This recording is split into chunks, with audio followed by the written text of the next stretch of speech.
What up, y'all? This is Wreak Havoc, and welcome to another episode of the Havoc Hour. Today is Sports Day. Obviously, on this Saturday, gonna recap a wild week in sports that we had, and got a lot to get into. So I'm not gonna waste no time. We'll start off with this past weekend.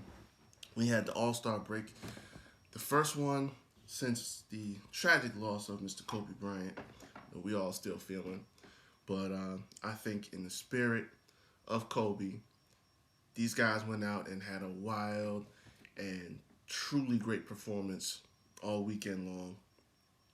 But the two main stories coming out of All Star break last weekend. First off, before we get to the game and the ceremonies, we had the dunk contest as part of the skills challenges and whatnot. Um, I think it's safe to say this is a popular opinion. Mr. Aaron Gordon was robbed for the second straight year in a row. Uh, I don't think there's anyone that could deny it. Um, that the judges scoring, I don't know what they saw differently, but for me, if I'm just being honest here, any man that goes up and over 7 foot over another man to throw it down, that's a 50. That's the highest score you got. I don't care. Now, Derek Jones definitely stepped up, and he threw. He was letting it happen. I mean, these guys were going at it. Like I think that honestly was the best dunk contest we've ever seen. You know what I'm saying? And this has not been, you know, disappointing at all. Like we were sold to a true classic. Like I think this entire All Star weekend was probably the best we've had in a very very long time. We haven't had, a lot to look forward to in terms of excitement, because for the most part it's just kind of been phoning it in for a lot of these guys. Yeah, they're having fun, but they're not taking it nearly as serious as past years. So this was a break from that. I mean, I think everybody stepped up in the biggest of ways, and like I said before, it was a lot of it. I think was kind of channeling that inner spirit of Kobe, because I mean this was phenomenal. But all that aside, before we get into the game, Aaron Gordon got robbed. I'm sorry. I'm sorry. I know a lot of people can say, well, I think Derek edged him a little bit. Listen, it was tight. The competition was definitely tight. I see it. You know what I'm saying? But for me, the measurement was 7 feet. Aaron Gordon went up 7 feet over my man's head and threw it down. I'm not giving that less than a 50. So my man should have two dunk contest trophies sitting on deck right now. Um, that's cold blooded. Y'all gotta do something about that, man. Y'all gotta do something about that. But anywho, getting into the game itself, I thought it was truly special that for the first time, Adam Silver announced that the MVP trophy of the All Star game will be known as the Kobe Bryant MVP award. And then the game itself, like I said before, we haven't had a lot of All Star games recently to really be excited about. This one, didn't. With the new format that they have, the first team to get to 157 points was the winner. So they were scoring it according to quarters. Who wins this quarter, who wins that quarter. But it was all adding up to who could get to that final score first.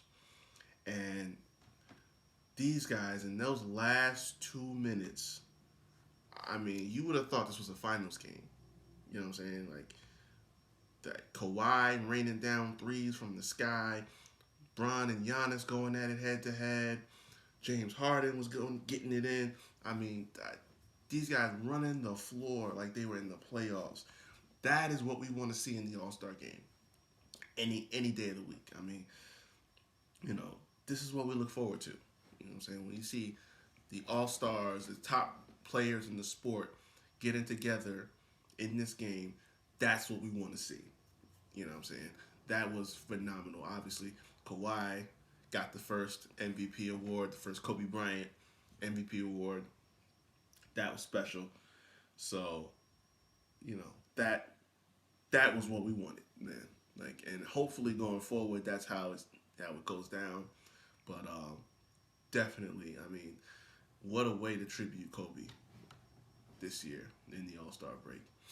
Um, that was something great to see, and going forward, like I said, hopefully this is the format. They should keep this format.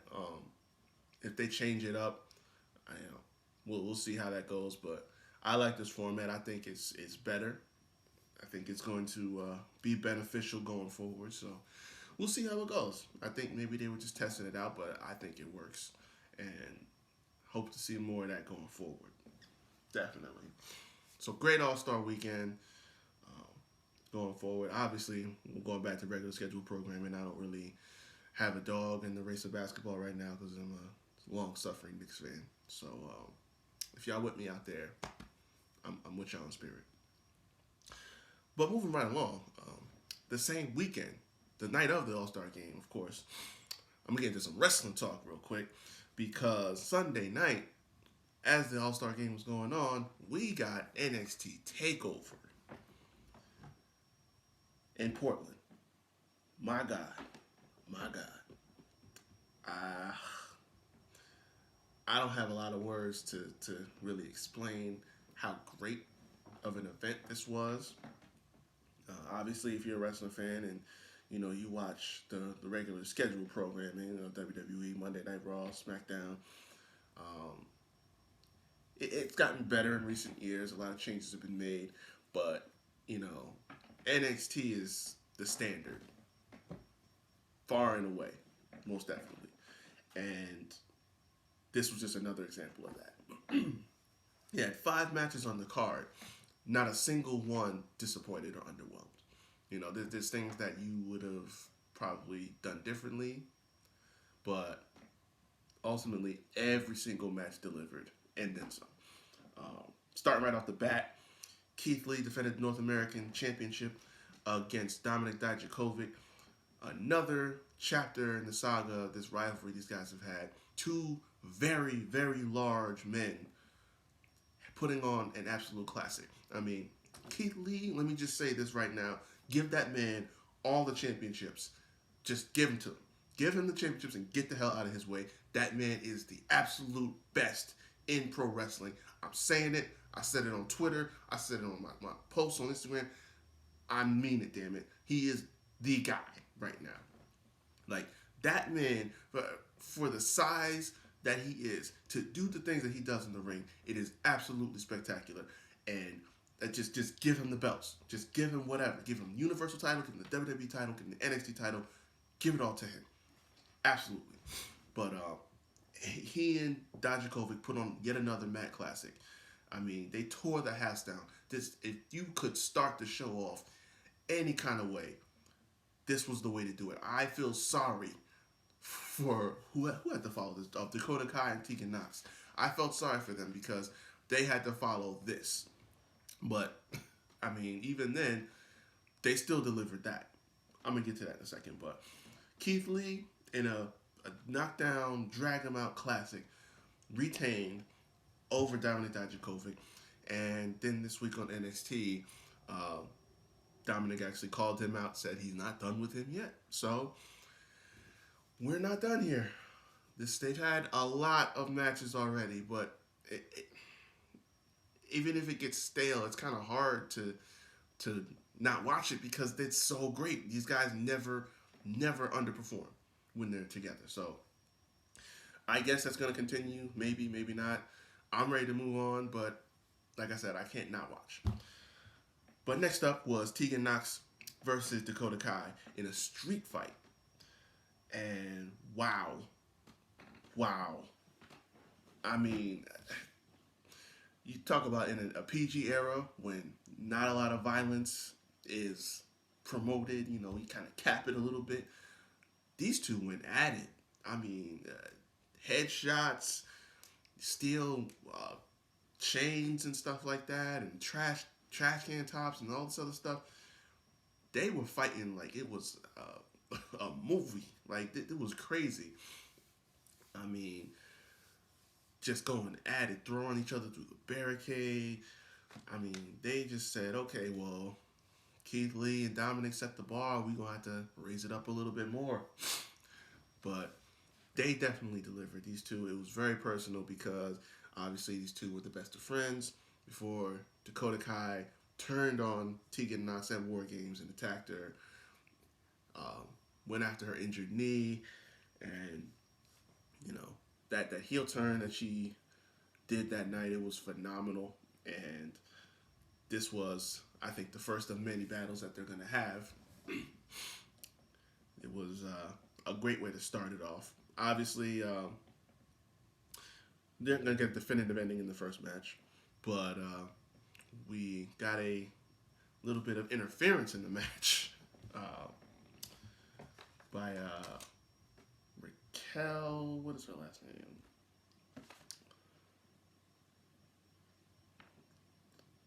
Raquel.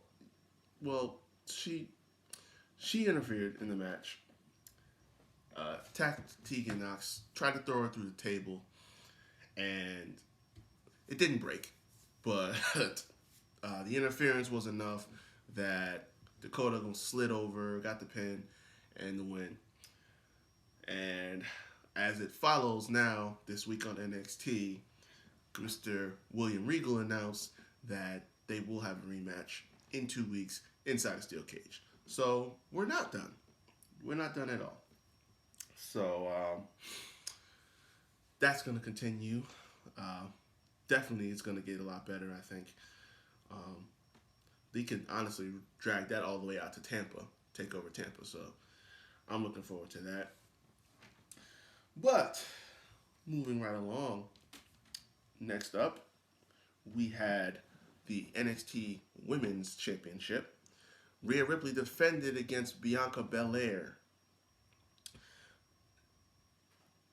I'm on the fence here because this was a great match. It kind of built up gradually, but it was a great match.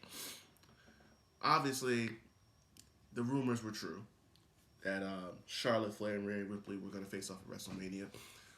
Rhea retained, and Charlotte came on and attacked her afterwards and announced that she will face Rhea Ripley for the NXT Women's title at WrestleMania. But here's my thing. Bianca Belair is truly an amazing talent, right? In the 3.5, almost 4 years that she's even started performing in the business, she's picked it up in a way that very few others have ever been able to do. And I think this was a moment where she truly got to showcase fully her skill set and how great she truly is.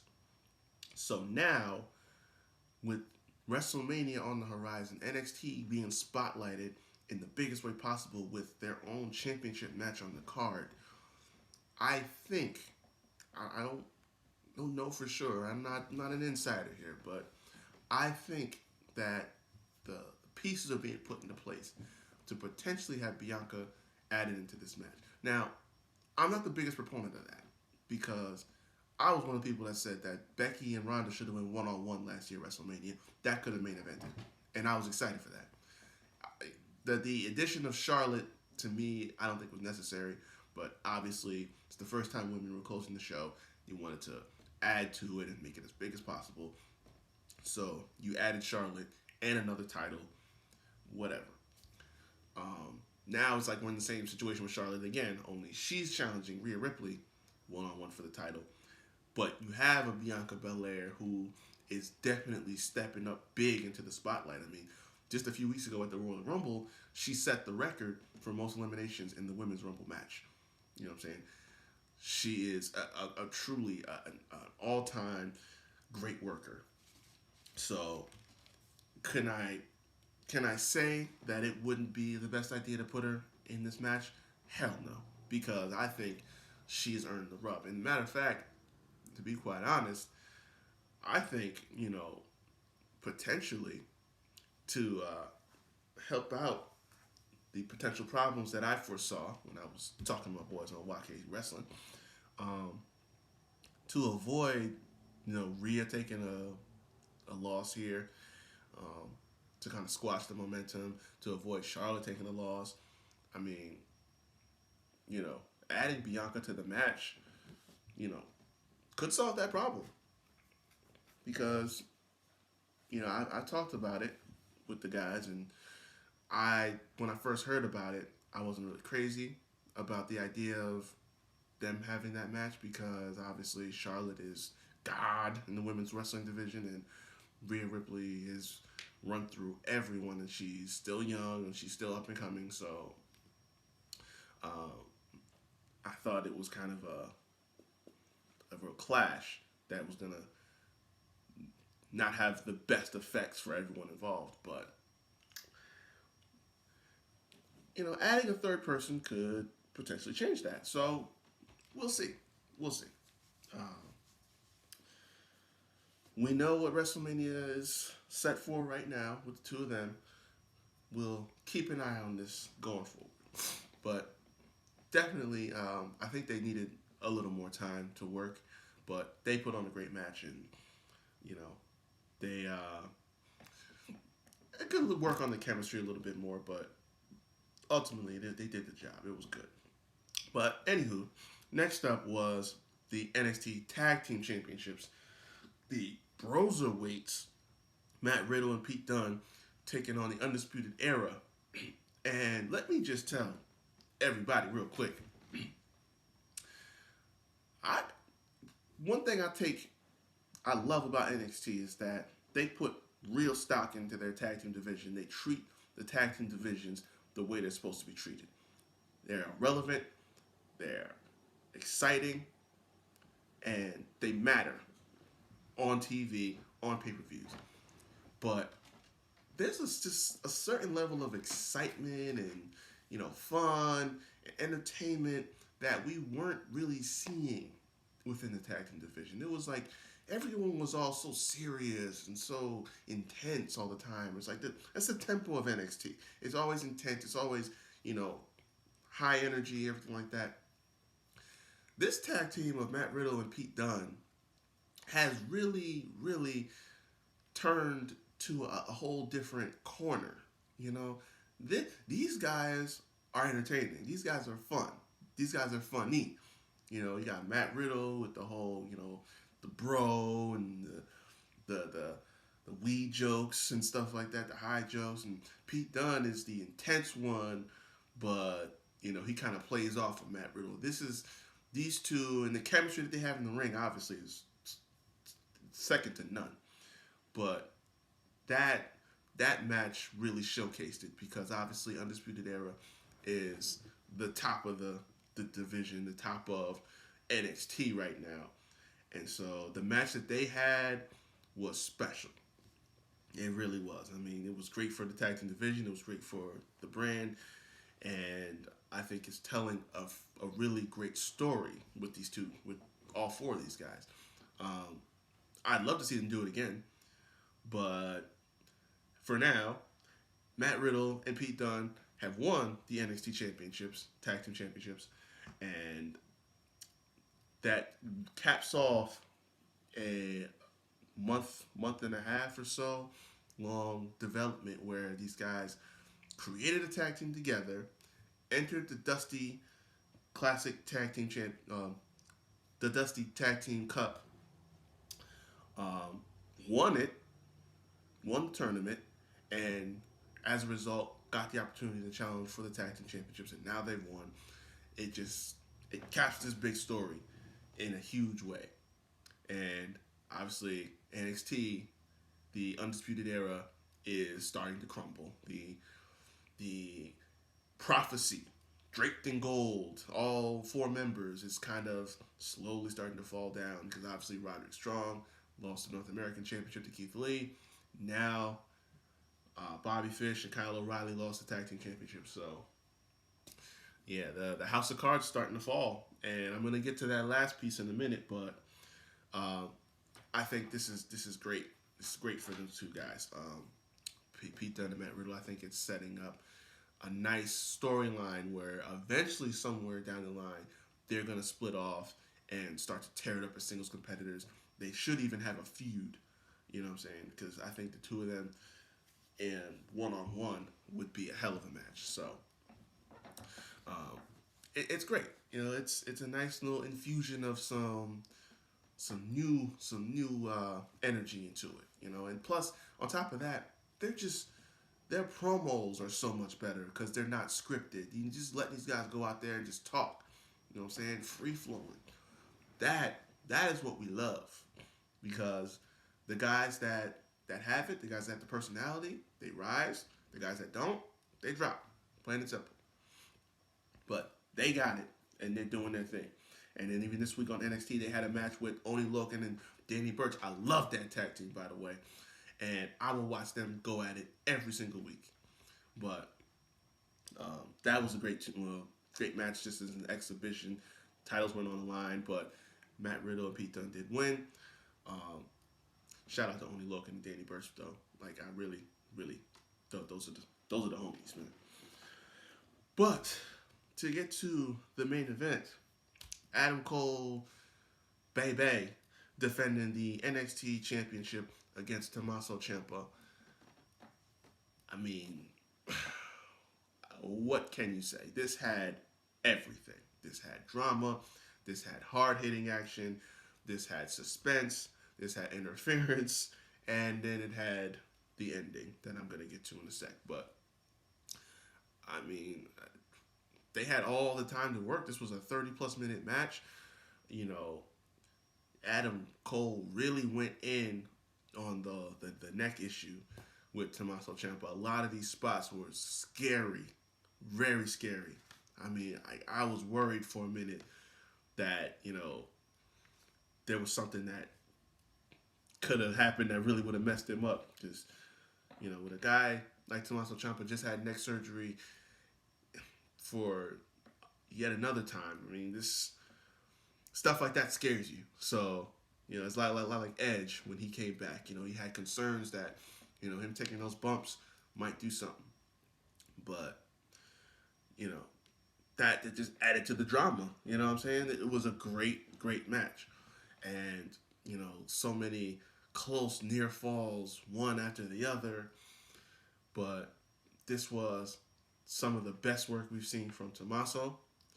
Obviously, Adam Cole brings it in Takeover. He is far and away the best performer that they have on the roster right now. So, great match.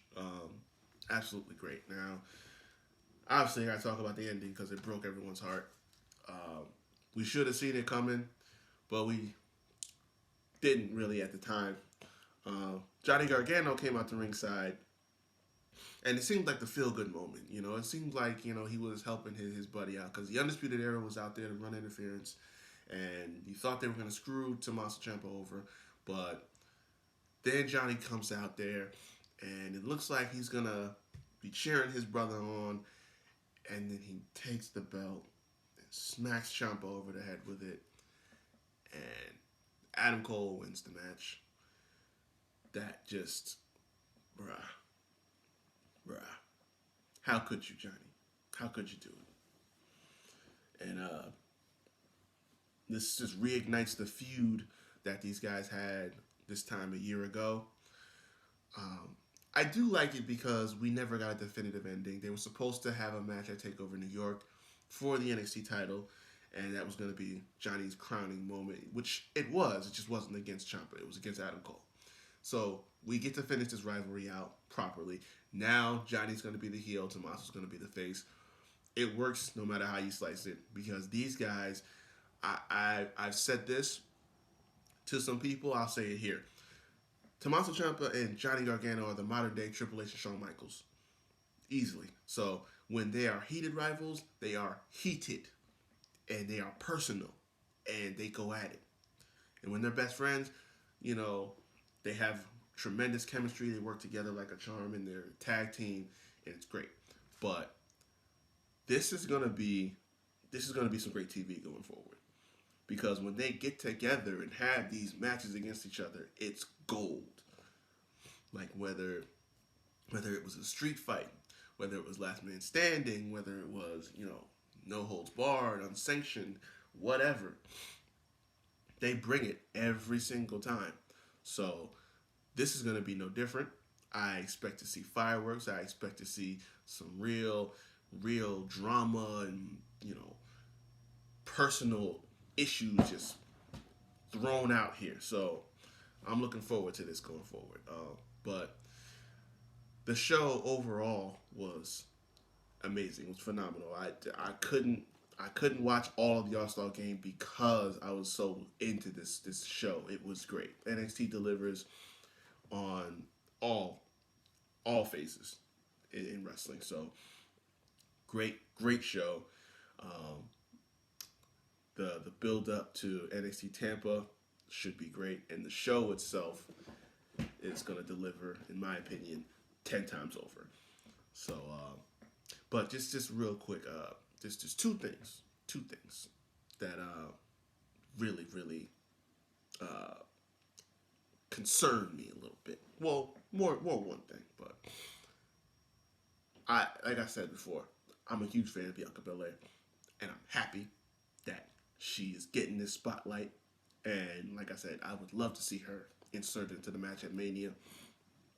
But I cannot shake this truly sad feeling that I have of disappointment that Io Shirai is left out of the spotlight here. It's truly disappointing. Since she turned heel, in my view, I'm just a viewer, just a fan. But in my view, she has been the best performer, the best character on the women's side of things in the show. And she's become an afterthought in all of this. You finally got the title off of Shayna. She was the heel. Rhea Ripley is the face. There was an opportunity there. You know what I'm saying? And I think we missed it. And I don't see it changing anytime soon. I hope it does. But I'm really concerned. It's not going to change. And I don't like it. I don't like it at all at the end of the day. Because, she earned that. She definitely did. There's been a lot of changes made. And, she was part of that. Absolutely. And there's a lot of talk backstage that she's not happy about it. So we got to fix that. We definitely got to fix that. But other thing, it's not so much NXT. It's more just main roster in general.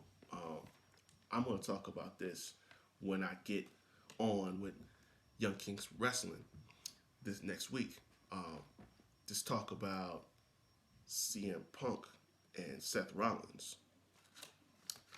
That, I believe that's going to happen. Personally. I definitely believe that at some point in time, we are going to see Punk and Rollins at WrestleMania.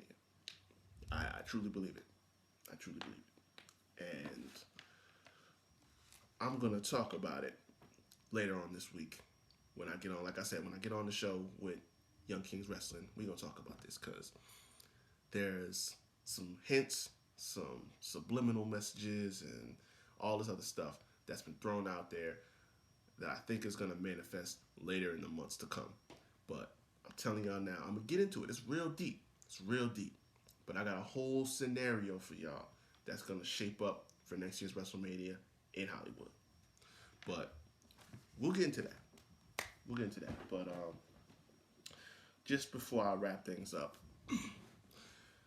tonight is the big showdown between Deontay Wilder and Tyson Fury for the heavyweight championship of the world. The baddest two men on the planet are going at it one more time.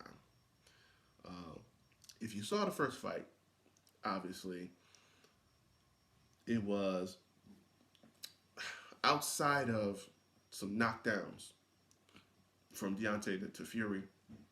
It was very tight because in terms of just flat out, boxing, Tyson was outboxing Deontay.